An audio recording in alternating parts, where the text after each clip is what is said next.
يا أيها الذين آمنوا اتقوا الله وقولوا قولا سديدا يصلح لكم أعمالكم ويغفر لكم ذنوبكم ومن يطع الله ورسوله فقد فاز فوزا عظيما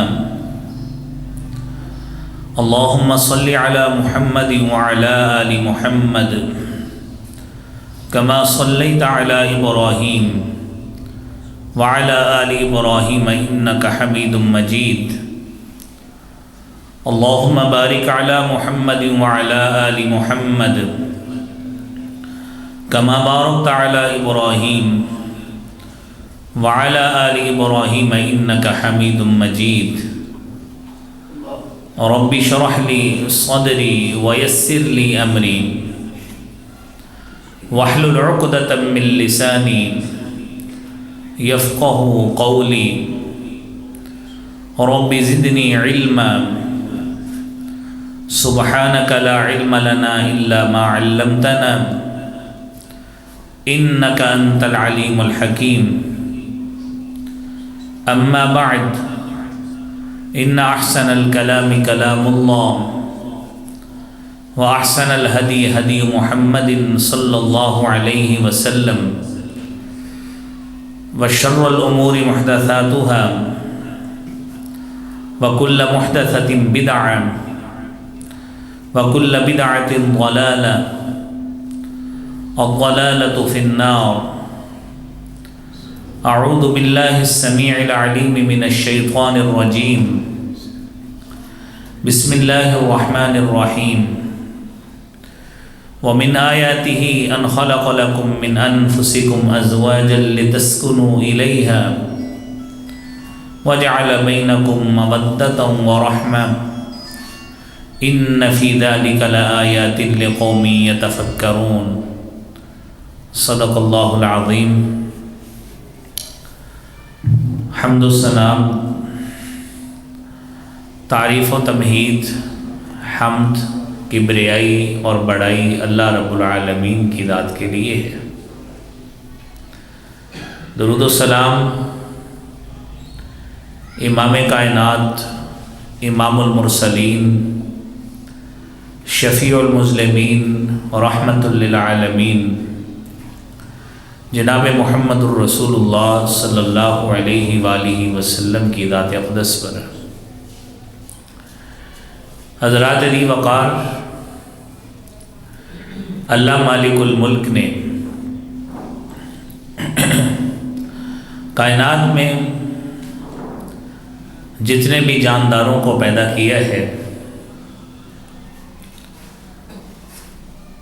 جن میں بھی اللہ تعالیٰ نے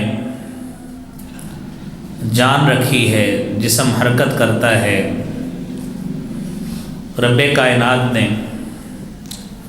ان کو جوڑوں کی صورت میں پیدا کیا ہے۔ اگر مرد ہے تو اس کے ساتھ خاتون اللہ تعالیٰ نے پیدا کی۔ اسی طرح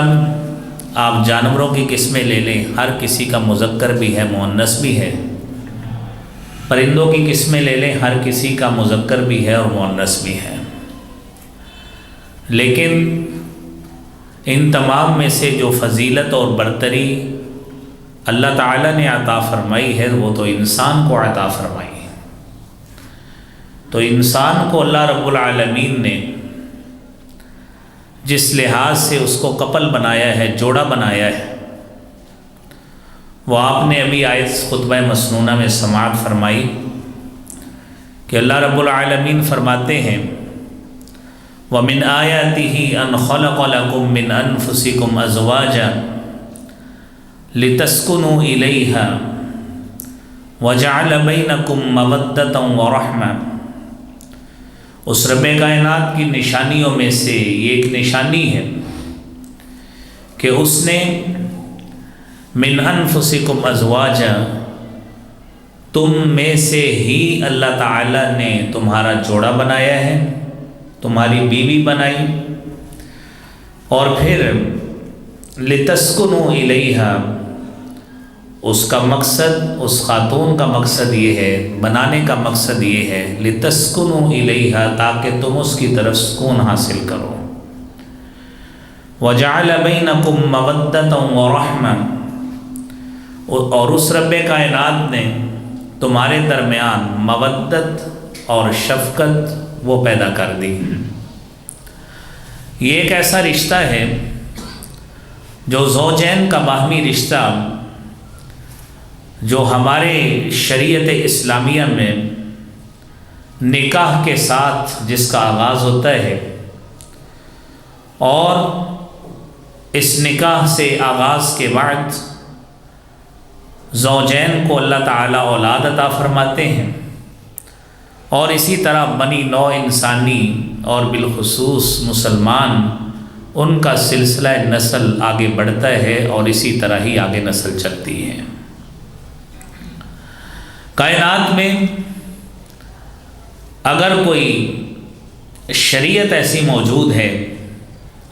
اگر کوئی تہذیب ایسی موجود ہے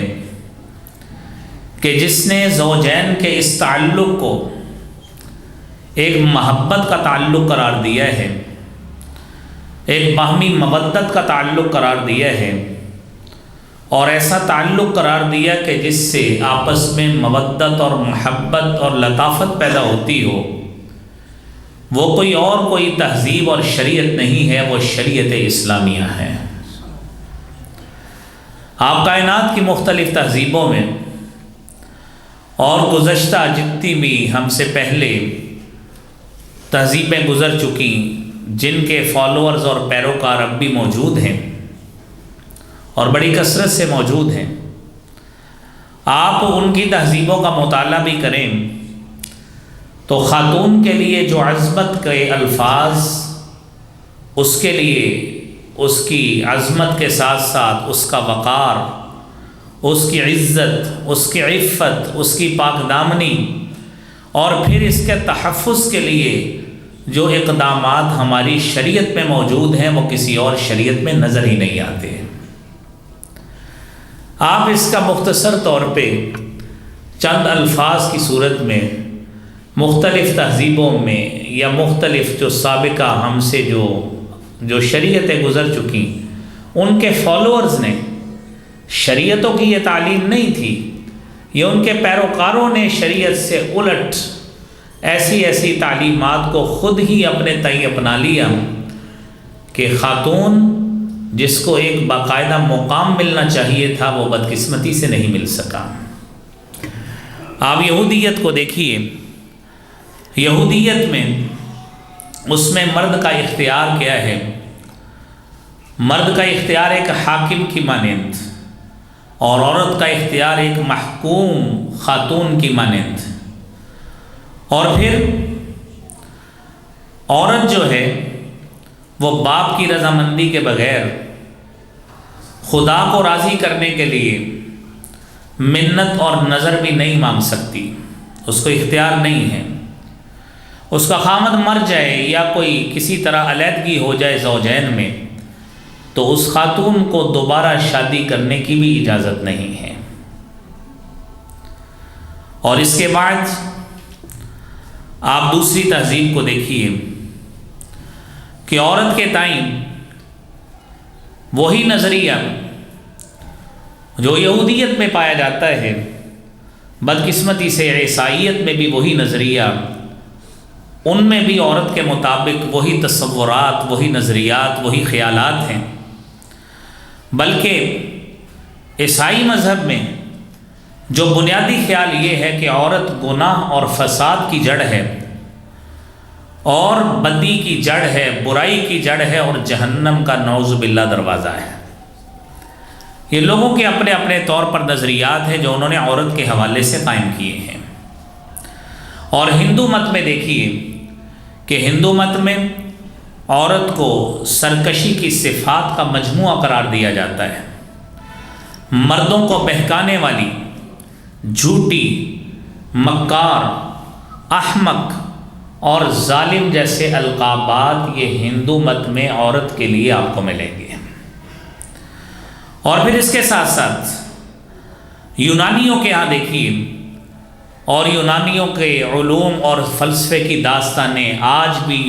کالجز، یونیورسٹیز اور تعلیمی اداروں میں ان کی فلسفی اور ان کی جو وزڈم ہے یا ان کے حوالے سے جو اقوال ہیں وہ پڑھائے جاتے ہیں، اور سلیبس میں باقاعدہ وہ چیزیں موجود. لیکن اس تہذیب میں اگر عورت کا مقام جاننے کی کوشش کریں تو آپ کو، اگرچہ ہم علم و فن کی بنا پہ تو اس تہذیب کو بڑی قدیم سمجھتے ہیں، لیکن ان کے ہاں جو عورت کے بارے میں تصور ہے وہ یہ ہے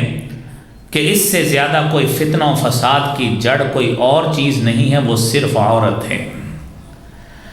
اور یہ وہ دفلی کا درخت ہے جو بظاہر تو بڑا خوبصورت نظر آتا ہے، لیکن اگر اس کو چڑیا کھا لے تو وہ مر جاتی ہے. یہ یونانیوں کا نظریہ ہے عورت کے بارے میں. کسی اور کو ڈسکس کرنے کی بجائے آپ دین اسلام کا نظریہ عورت کے حوالے سے آپ دیکھیے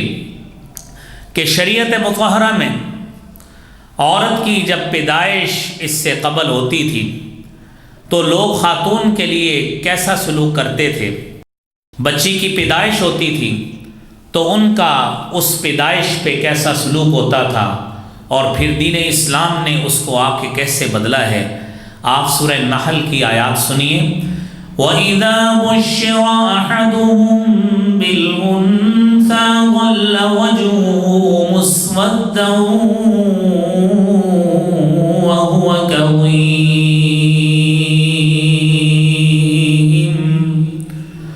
جب اس کو خوشخبری دی جاتی کسی باپ کو کہ تیرے گھر میں بیٹی کی ولادت ہوئی ہے، ظل وجہہ مسودن، چہرہ سیاہ ہو جاتا تھا. چاہیے تو یہ تھا کہ اللہ رب العالمین کی طرف سے اس کو یہ نعمت ملی ہے، اولاد ملی ہے، اس کی نسل میں اضافہ ہوا ہے، اور اللہ تعالیٰ نے وہ جنس عطا فرمائی جس سے اللہ تعالیٰ اس کی نسل کو آگے بڑھائیں گے. لیکن کیفیت یہ ہوتی کہ ظل وجہہ مسودن، کہ چہرہ سیاہ ہو جاتا تھا. اور مزید یہ آپ اگلی آیت کو بھی سماعت فرمائیں. یتوارا من القوم من سوء ما بشر به ایمسکه علی هون ام یدسه فی التراب الا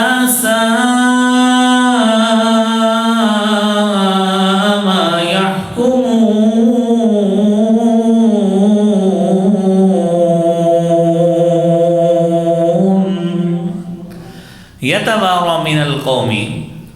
وہ شخص جس کے گھر میں بیٹی کی ولادت ہوتی،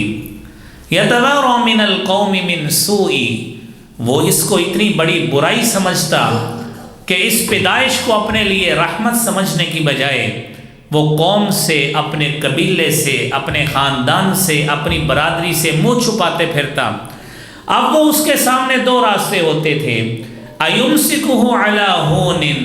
کہ آیا وہ اسی رسوائی پہ زندہ رہے، نعوذ باللہ من ذالک، کہ اس کو بیٹی کا باپ کہا جائے. وہ اس کو رسوائی کا پیغام سمجھتے تھے کہ ہمارے گھر میں بیٹی ہوئی، ہمارے لیے تو رسوائی کا پیغام آیا ہے، ہمارے لیے معاشرے میں منہ دکھانے کے قابل نہیں چھوڑا. حالانکہ آپ تصور کریں جس کے پاس اولاد ہوئی ہے وہ بھی تو خاتون تھی، وہ بھی تو پہلے کسی کی بیٹی ہی تھی. وہی بیٹی پہلے بڑی، جوانی کے عالم کو پہنچی، اور جوانی کے عالم کو پہنچی اس کی شادی ہوئی، اور جس کا اس کے ساتھ جوڑا بنا، پھر اللہ کی طرف سے اس کو اولاد ملی. یہ بدقسمت لوگ اولاد کی نسبت بھی اپنی بتوں کی طرف کر دیتے اور عورت کو اس برائی کی جڑ قرار دیتے. دو ہی راستے تھے، یا تو اس نعوذ باللہ رسوائی کو اپنے لیے برداشت کرے، ام یدسہ فی التراب، یا اس کو مٹی میں گاڑ دے. دونوں میں سے جو بھی فیصلہ کرے میرا مالک کہتا ہے ساء ما یحکمون، ان کا فیصلہ برائی کی نیت پہ، برائی پہ ہی مبنی تھا. ان دونوں میں سے جو بھی فیصلہ کرتے، یہ اس دور کی کیفیت ہے. میرے محترم بھائیوں، میرے نبی محترم صلی اللہ علیہ وآلہ وسلم نے اس بچی اور خاتون کی پیدائش کے موقع پر اس کی پرورش کے حوالے سے آپ نے کیا فرمایا؟ عقبہ بن عامر رضی اللہ تعالی عنہ روایت کرتے ہیں، سنن ابن ماجہ کی حدیث ہے، آپ نے فرمایا من کان لہ ثلاث بنات، جس شخص کو اللہ تعالی 3 بیٹیاں عطا فرماتے ہیں، فصبر علیہن، وہ اس پہ صبر کرتا ہے، یعنی صبر کس انداز میں کرے، ان کی پرورش کرے، ان کی تعلیم کا اہتمام کرے، اطعمہن وسقاہن، ان کے رزق کا، ان کی پوشاک کا، کھانے پینے کا اہتمام کرے، وَكَسَاهُنَّ مِن جَدَتِهِ، اور جتنی اس کے پاس استطاعت ہے اس کو کپڑے وغیرہ لے کر دے، سارا کچھ کرے، كُنَّ لَهُ حِجَابًا مِّنَ النَّارِ يَوْمَ الْقِيَامَةِ، کل قیامت کا روز ہوگا، یہی آپ کا کیا گیا پیسہ خرچ کیا گیا جو آپ نے اپنی بیٹی پہ انویسٹ کیا ہے، حالانکہ بچی اپنی کی پرورش کی ہے، بیٹی اپنی کی پرورش کی، اور کھلایا اس کو اپنے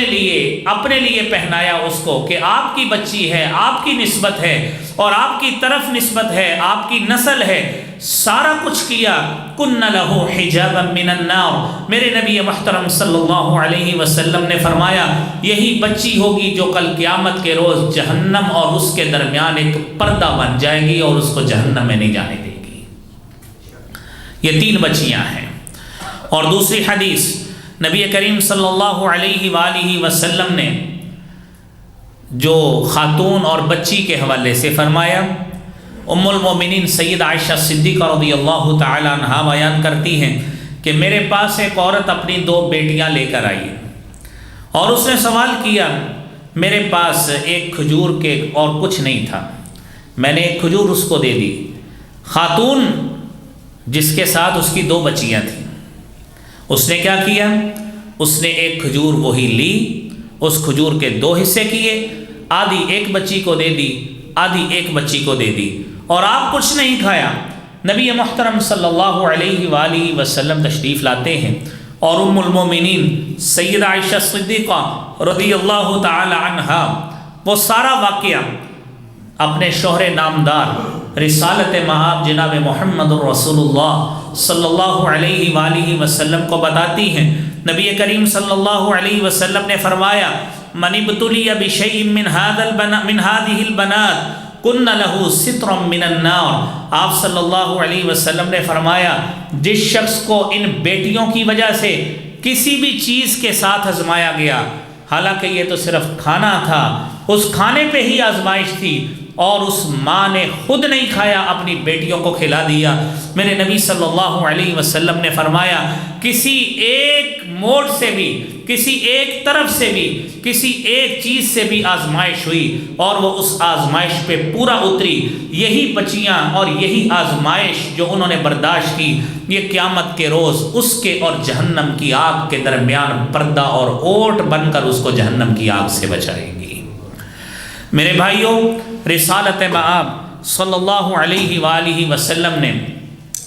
تیسری حدیث سیدنا انس بن مالک رضی اللہ تعالی عنہ سے روایت، آپ فرماتے ہیں من عال جاریتین، جس شخص نے 2 بچیوں کی پرورش کی، حتی تبلغا، یہاں تک کہ وہ بالغ ہوئیں، بڑی ہوئیں، جاء یوم القیامہ، کل قیامت کے روز وہ شخص آئے گا، انا وہو، وہ اور میں اس طرح ہوں گا، وَضَمَّ أَصَابِعَهُ، نبی کریم صلی اللہ علیہ وآلہ وسلم نے یہ دونوں انگلیاں اپنی ملائی اور فرمایا کہ اس طرح وہ آئے گا، وہ شخص جس نے اپنی 2 بچیوں کی پرورش اچھے طریقے سے کی، جس طرح میں یہ 2 انگلیاں میری ہیں، کل اس شخص کی میرے ساتھ معیت اور ساتھ کل قیامت کے روز ایسے ہوگا، میں اس شخص کے ساتھ اس طرح مل کر رہوں گا، وہ میرے ساتھ اس طرح ملے گا جس طرح یہ 2 انگلیاں ہیں۔ یہ نبی کریم صلی اللہ علیہ وسلم کی طرف سے میرے بھائیوں اس شخص کے لیے خوشخبری ہے جو اپنی بچیوں کی اچھی پرورش کرتا ہے، پیدائش پہ جزا فضا نہیں کرتا، پیدائش پہ ناک نہیں چڑھاتا، اپنی بچیوں کی تعلیم کے لیے، ان کی تربیت کے لیے ہر لحاظ سے پوری کوشش کرتا ہے، اور اس تربیت کو اپنے لیے یہ سنت کا یہ سبق سمجھ کر، اللہ کی طرف سے یہ ڈیوٹی سمجھ کر یہ اس کو ادا کرتا ہے۔ یہ میرے بھائیوں یہ اعزاز کل قیامت کے روز اس کے لیے نبی کریم صلی اللہ علیہ وسلم کی معیت کی صورت میں نکلے گا۔ اللہ کریم ہر باپ کو یہ سعادت نصیب فرمائے۔ میرے محترم بھائیوں، نبی کریم صلی اللہ علیہ وآلہ وسلم نے خاتون کے احترام کے حوالے سے کئی احادیث ایسی ہیں، آپ نے علماء کرام سے کئی مرتبہ سنی ہیں۔ رسالت مآب صلی اللہ علیہ وآلہ وسلم کے پاس ایک شخص آتا ہے اور آ کے پوچھتا ہے، یا رسول اللہ، اللہ کے پیارے حبیب صلی اللہ علیہ وسلم، من احق الناس بحسن صحابتی، میرے حسن سلوک میں سب سے زیادہ حقدار کون ہے؟ آپ نے فرمایا امک، تیری والدہ۔ اس نے پھر پوچھا، آپ نے پھر کہا تیری والدہ، 3 مرتبہ پوچھا، آپ نے فرمایا تیری والدہ۔ چوتھی مرتبہ جب اس نے پوچھا، آپ علیہ الصلوۃ والسلام نے فرمایا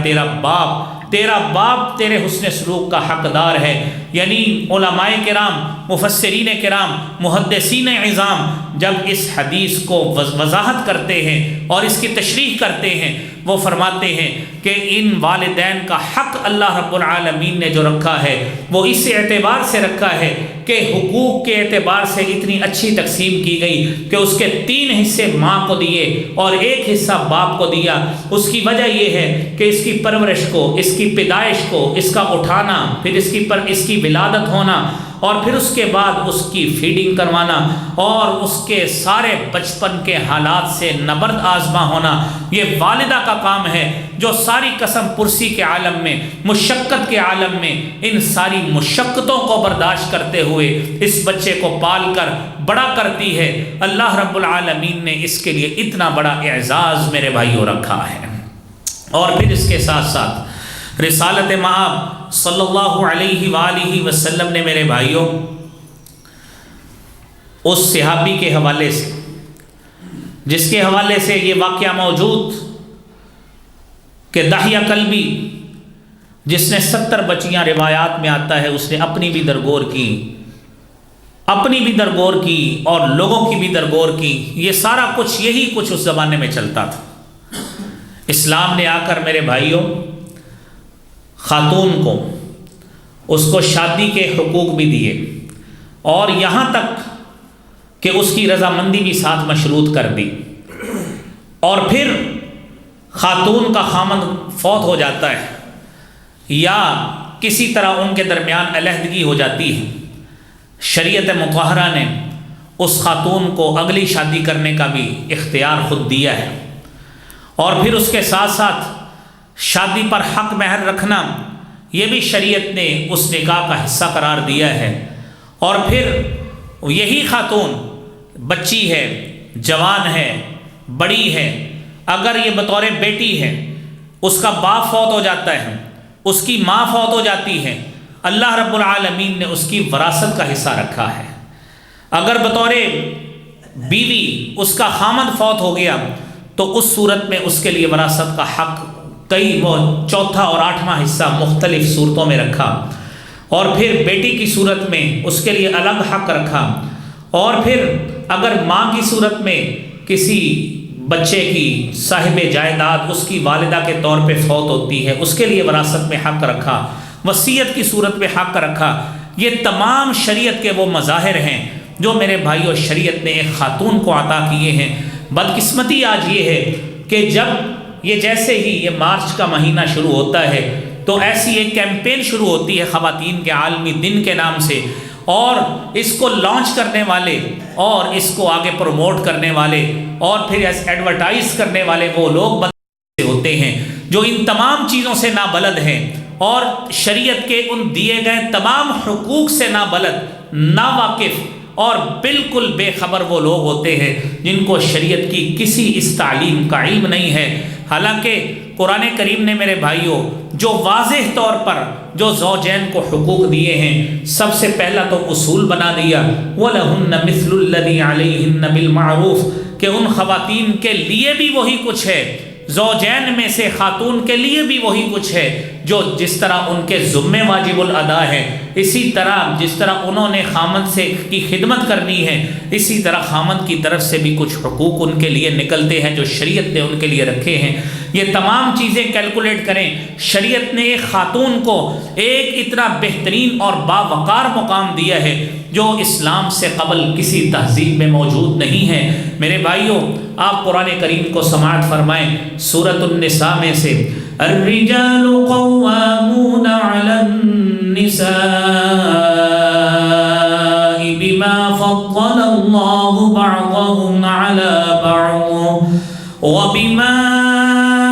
انفقوا من اموالهم فالصالحات قانتات حافظات للغیب بما حفظ اللہ۔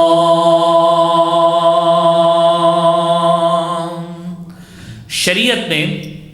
خاتون کو کیسا ذمہ دار بنایا ہے یا کیا مقام دیا ہے؟ شریعت کہتی ہے الرجال قوامون علی النساء، مرد کو نگران بنایا ہے، قوام بنایا ہے، ذمہ دار بنایا ہے۔ دو وجوہات ہیں جو خاتون سے بڑھ کر ذمہ داری اللہ تعالیٰ نے مرد پہ عائد کی ہے۔ نمبر ایک، بما فضل اللہ بعضهم علی بعض، اللہ تعالیٰ نے مرد کو طبعی فطرتی طور پہ جو جسمانی لحاظ سے برتری عطا فرمائی۔ اللہ تعالیٰ نے تمام انبیاء مرد بھیجے، خاتون کوئی نہیں بھیجی۔ یہ صنف نازک ہے اور یہ وہ چیزیں برداشت نہیں کر سکتی جو اس تبلیغ کے مشن میں راستے میں مشقتیں حائل ہوتی ہیں۔ اللہ نے تمام انبیاء مرد بنائے ہیں اور مشقتوں والے تمام کام، جسمانی مضبوطی اور اعصاب شکنی والے کام دنیا میں تمام مرد لوگ کرتے ہیں، عورت کوئی بھی نہیں کرتی۔ یہ اللہ تعالیٰ نے طبعی اور فطرتی فضیلت اور مقام مرد کو عطا فرمایا ہے۔ اور پھر اس کے بعد دوسری فضیلت یہ عطا فرمائی وَبِمَا أَنفَقُوا مِنْ أَمْوَالِهِمْ، اللہ تعالیٰ نے مرد کی یہ ذمہ داری بنائی ہے کہ تم نے اس خاتون کے اوپر مال خرچ کرنا ہے اور گھر کو چلانا، گھر کا نظام چلانا، یہ ذمہ داری یہ مرد کی، فائنانس کرنا، سارا روپیہ پیسہ وسائل کا اہتمام کرنا اللہ نے مرد کی ذمہ داری لگائی۔ اب میرے بھائیوں، دنیا میں آپ ایک تصور خود کیجئے کہ آیا جو شخص گھر میں بیٹھ کر آرام سے کھانے والا ہو اور اس کے پاس تمام وسائل پہنچ رہے ہوں، موج میں وہ ہوتا ہے یا جو مارکیٹ میں سارا دن مشقتیں اٹھا کر پیسے کمانے والا ہو، موج میں وہ ہوتا ہے؟ یقینی بات ہے موج میں وہی ہوتا ہے جس کو گھر بیٹھے وسائل، تمام زندگی کی ضروریات زندگی کی اشیاء اور اس کے وسائل اس کو گھر بیٹھے مل جائیں۔ میرے مالک نے، اللہ رب العالمین نے خاتون کے لیے نظام ہی ایسا بنایا ہے کہ وہ گھر میں بیٹھے اور خامند اس کے لیے کما کے لائے اور اس کی وسائل اور ضروریات زندگی تمام کا اہتمام کرے۔ اس کے جواب میں خاتون کیا کرے گی؟ آپ صلی اللہ علیہ وسلم نے فرمایا وَالْمَرْأَةُ رَاعِيَةٌ فِي بَيْتِ زَوْجِهَا وَمَسْئُولَةٌ عَنْ رَعِيَّتِهَا، خاتون جو ہے وہ راعیہ ہے، محافظہ ہے، نگہبان ہے اپنے گھر میں اپنے خامند کی عدم موجودگی میں، ان کے بچوں کی نگہداشت کرے اور جو وسائل کھانے پینے پہننے کے حوالے سے، رہائش کے حوالے سے جو خامند نے گھر میں اہتمام کر کے دیا ہے، ان کو خامند کی عدم موجودگی میں بچوں کی نگہداشت کے ساتھ ساتھ اس تمام ضروریات کا بھی اہتمام کرے جو اس کے خامند نے اس کو مہیا کی ہیں، خامند کے لیے بھی، اپنے لیے بھی اور اپنے بچوں کے لیے بھی۔ اگر اس میں وہ پورا اترتی ہے تو یقینی بات ہے، تو اس میں وہ پورا اترے تو خامند کی وہ بڑی اطاعت گزار اور بڑی فرما بردار اور اس کا ایک ایسا حصہ ثابت ہوگی کہ جس طرح شریعت نے ہن لباس لکم وانتم لباس لہن کہا ہے کہ جس طرح لباس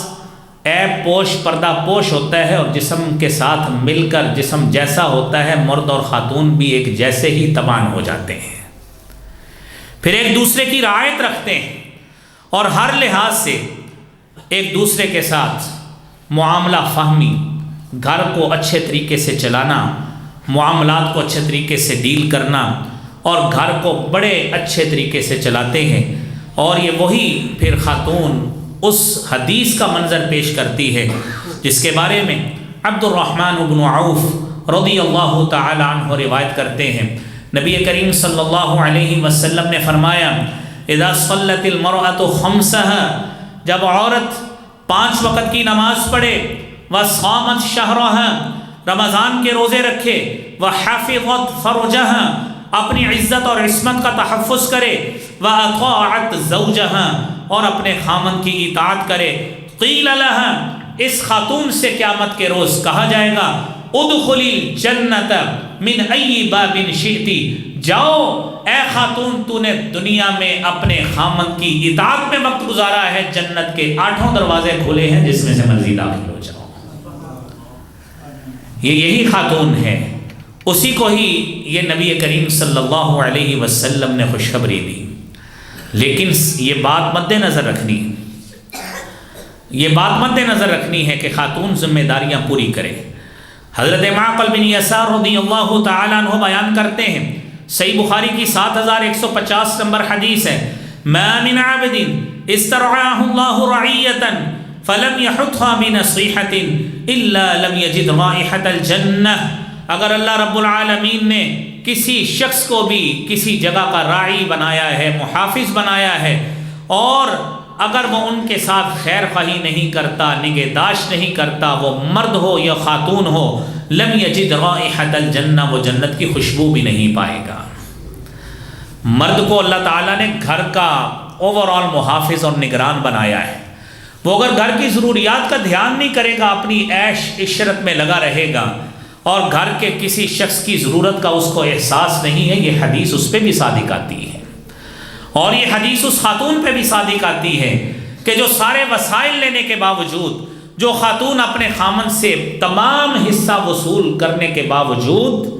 گھر میں ذمہ داری کے ساتھ اپنے گھر کو نہیں چلاتی، سارا مادی وسائل حاصل ہونے کے باوجود، گھر مل گیا، گاڑی مل گئی، ہر موقع کی مناسبت سے ضروریات بھی پوری ہو رہی، اس کے باوجود نہ شکری کا پہلو نہیں جاتا یا لڑائی کا پہلو جانے نہیں دیتی، تو پھر اس کو بھی سوچنا چاہیے یہ بدقسمتی سے اس حدیث کا مصداق وہ بھی نہ بن جائے۔ میرے بھائیوں، اس حدیث کو بھی مد نظر رکھیں۔ اب دوبارہ سورہ النساء کی آیت کی طرف آئیے۔ اللہ رب العالمین فرماتے ہیں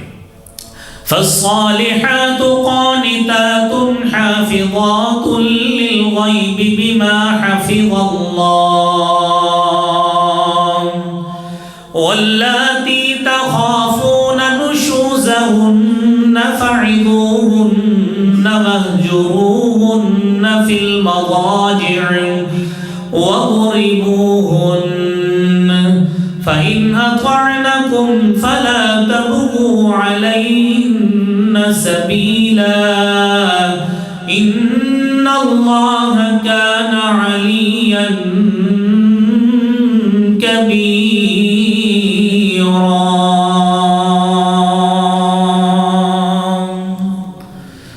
نیک خاتون کی صفت تو یہ ہے وہ صالحہ ہوتی ہے، نمازیں پڑھتی ہے، روزے رکھتی ہے، صدقہ و خیرات دیتی ہے، قانتات اپنے خامن کی فرما بردار ہوتی ہے، حافظات للغیب اور خامن کی عدم موجودگی میں حفاظت کرنے والی ہوتی ہے۔ اگر خاتون میں یہ صفات نہیں پائی جاتی، جھگڑالو خاتون ہے۔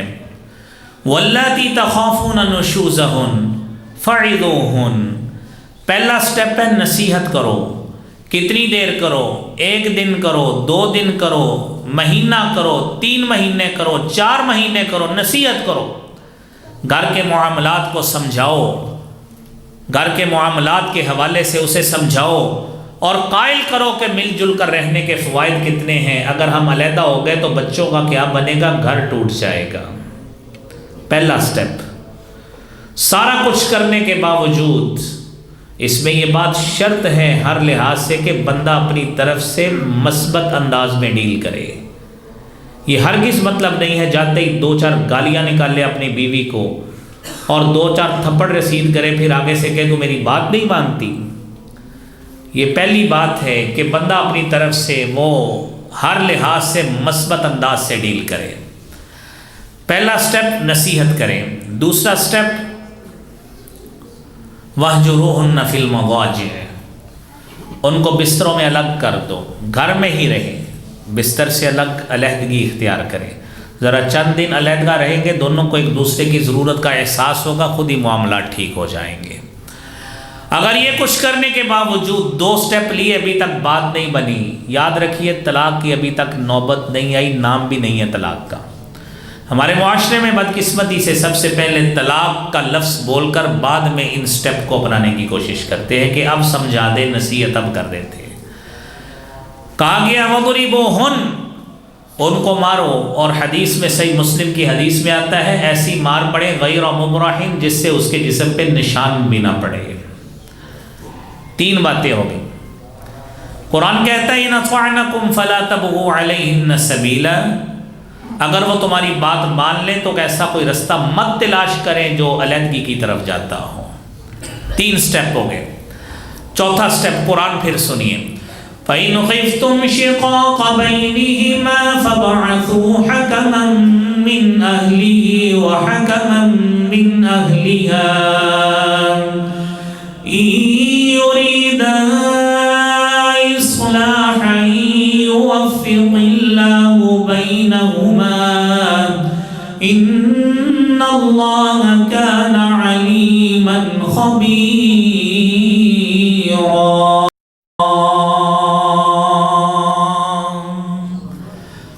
اگر پھر خاتون کے جھگڑے سے ڈر لگتا ہے تو پھر کیا کریں؟ ایک ثالث مرد کی طرف سے، ایک عورت کی طرف سے، إِن يُرِيدَا إِصْلَاحًا، اگر دونوں کی نیت ٹھیک ہوگی، مرد و خاتون کو بسانا چاہیں گے، ایسا بندہ مت بھیجیے جس کو پہلے ہی میاں بیوی سے رنجش ہو، وہ کہے میں تو اس کو گھر میں بسنے ہی نہیں دینا۔ اگر وہ معاملہ فہم ہو، معاملہ سلجھانا چاہتے ہوں تو یوفق اللہ بینہما، اللہ رب العالمین ہر لحاظ سے ان کے درمیان موافقت پیدا فرما دیتے ہیں۔ ابھی تک طلاق کا نام نہیں ہے۔ بدقسمتی ہے میرے بھائیوں، معاشرے میں عدم برداشت اس حد تک بڑھ چکی کہ سب سے پہلے عدم موافقت و لفظ طلاق کا منہ سے نکالتے ہیں، بعد میں دوسرے معاملات کہتے دیکھے جائیں گے۔ شریعت نے یہ بات بتائی، آپ نے یہ اصول سن لیا، گھروں میں ناچاقی ہو، مشکل میں پڑ جاؤ، معاملہ فہمی نہ ہو رہی ہو، یہ 4 سٹیپس ہیں جو سورہ نساء میں اللہ رب العالمین نے بیان کیے۔ شریعت نے کہاں پہ عورت کو تحفظ نہیں دیا؟ شریعت نے نکاح کے موقع پر بھی تحفظ دیا۔ خاتون کو طلاق دے دی جائے، جب تک عدت پوری نہیں ہوتی سارا خرچہ اس وقت بھی مرد کے ذمہ شریعت نے رکھا ہے۔ شریعت نے خاتون کا ہر لحاظ سے، مالی لحاظ سے بھی تحفظ کیا، خاتون کا ہر لحاظ سے تحفظ کیا۔ آج میرے بھائیوں جب جلوس نکلتے ہیں، جب یہ ایسے قسم کی ریلیز نکلتی ہیں، ان میں آپ کو کوئی پلے کارڈ ایسا نظر نہیں آئے گا جس میں کہا جائے گا ہمیں وراثت پہ حق دو، جس میں یہ کہا جائے کہ جو شریعت کا اصول اور قانون ہے اس کے مطابق کہ بندہ کما کے لائے اور ہمیں ہمارا حق گھر میں دے، ایسا آپ کو کوئی چیز نظر نہیں آئے گی۔ شریعت نے تو یہاں تک ان کو تحفظ دیا ہے، وَقَرْنَ فِي بُيُوتِكُنَّ وَلَا تَبَرَّجْنَ تَبَرُّجَ الْجَاهِلِيَّةِ الْأُولَى وَأَقِمْنَ الصَّلَاةَ وَآتِينَ الزَّكَاةَ وَأَطِعْنَ اللَّهَ وَرَسُولَهُ إِنَّمَا يُرِيدُ اللَّهُ لِيُذْهِبَ عَنكُمُ الرِّجْسَ أَهْلَ الْبَيْتِ وَيُطَهِّرَكُمْ تَطْهِيرًا۔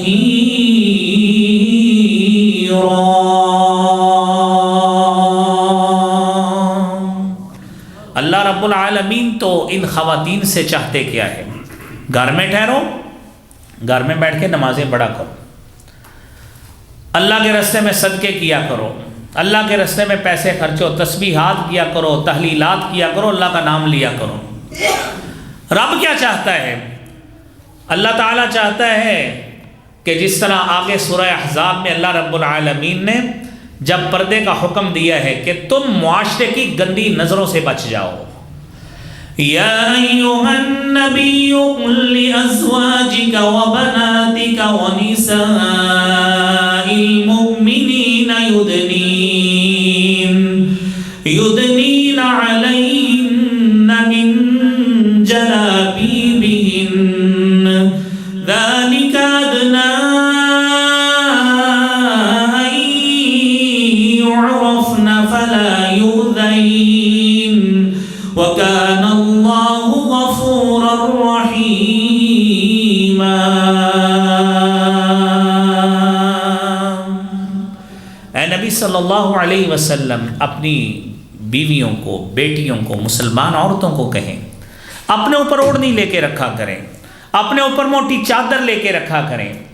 تاکہ پہچانی جائیں یہ معزز گھر کی خواتین ہیں، یہ پردہ کرتی ہیں۔ پردہ کرنے والی خاتون شریعت کی نظر میں معزز خاتون ہوتی ہیں۔ بدقسمتی سے آج کی خاتون کو پتہ نہیں کون سا اس کو ہوس چڑھ گئی ہے کہ وہ اپنے کپڑوں سے بھی باہر ہونا چاہتی ہے، کہ شاید اس میں زیادہ عزت ہے۔ اور بدقسمتی سے ابھی جو سپریم کورٹ میں کیس لگا ہے، پھانسی کی سزا ہوئی ہے، وہی خاتون تھی جو پلے کارڈ لے کر اسی 8 مارچ کے جو مارچ تھا اس میں شریک تھی، اور بعد میں اسی کا ہی بدقسمتی سے ایسا شخص ظالم، سفاک اور درندہ اس کو ٹکرا جس نے اس کی عزت بھی لوٹی اور اس کو قتل بھی کر دیا۔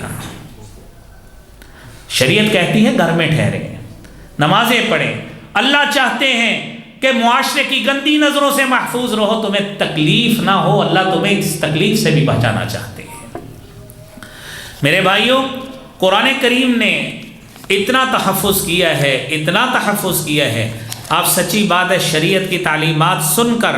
یہ باتیں سمجھ آتی ہیں کہ قرآن کریم نے واقعتاً کیسے کیسے انداز سے ان کا تحفظ کیا ہے۔ یہ خاتون، یہ ہماری ماں بھی ہوتی ہے، ہماری بیٹی بھی ہوتی ہے، ہماری بہن بھی ہوتی ہے، یہ سارے رشتے وہ ہیں جو ہم سب کے مشترک ہیں، ہر گھر میں یہ رشتے موجود ہیں۔ شریعت نے ایسے شخص کے لیے جو کسی بھی خاتون پر تہمت لگاتا ہے اور اس کو اس انداز سے پکارے یا ایسے الفاظ اس پہ کسے جس سے یہ ظاہر ہو کہ یہ اس کے اوپر بدکاری کا الزام لگا رہا ہے، شریعت کا قانون ہے 4 گواہ پیش کریں۔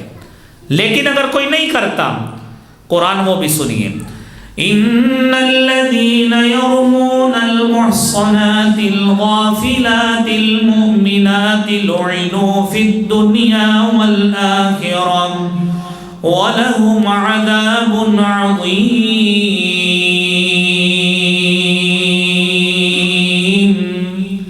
جو لوگ پاک دامن عورتوں پہ تہمت لگاتے ہیں، دنیا میں بھی لعنت، دنیا میں بھی لعنت اور آخرت میں بھی لعنت کا مستحق جس نے خاتون کو اس نظر سے دیکھا اور اس پہ اس طرح کی تہمت لگائی۔ اور دوسری آیت سورہ نور کی 4 نمبر، والذین یرمون المحصنات ثم لم یأتوا بأربعة شہداء فاجلدوهم 80 جلدا ولا تقبلوا لهم شهادة أبدا فأولئك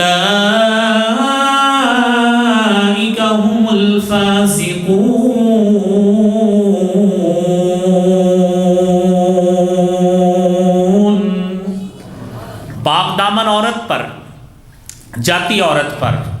میں تو سچی بات ہے یونیورسٹی میں بھی میں یہ آیات پڑھ کر مردوں کو سمجھاتا ہوں، ساتھ والی ان کی خواتین کو، بچیوں کو سمجھاتا ہوں کہ مت کسی عورت پر یہ جملے کسا کرے کہ فلاں کا فلاں کے ساتھ سکینڈل ہے، آپ کے پاس پروف ہی کوئی نہیں ہے تو پھر کیوں ایسی غلط باتیں منہ سے نکالتے ہیں۔ شریعت نے یہ اصول بنا دیا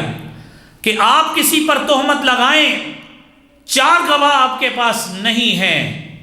سب سے پہلے تو منہ سے لفظ نکالا کیوں تھا؟ اس جرم کے 80 کوڑے آپ کو لگیں گے۔ شریعت نے خاتون کا اس انداز سے تحفظ کیا ہے،